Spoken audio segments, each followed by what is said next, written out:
বন্ধুরা আজকে একটু আলু ভাজি করে নিচ্ছি। এখানে সব মশলা দেওয়া আছে, আলু কলা আছে, লবণ দিয়ে দিলাম,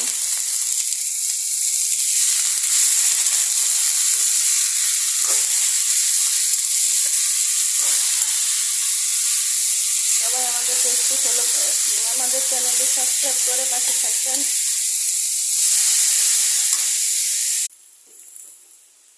বন্ধুরা জিরার গুঁড়া দিয়ে দিলাম।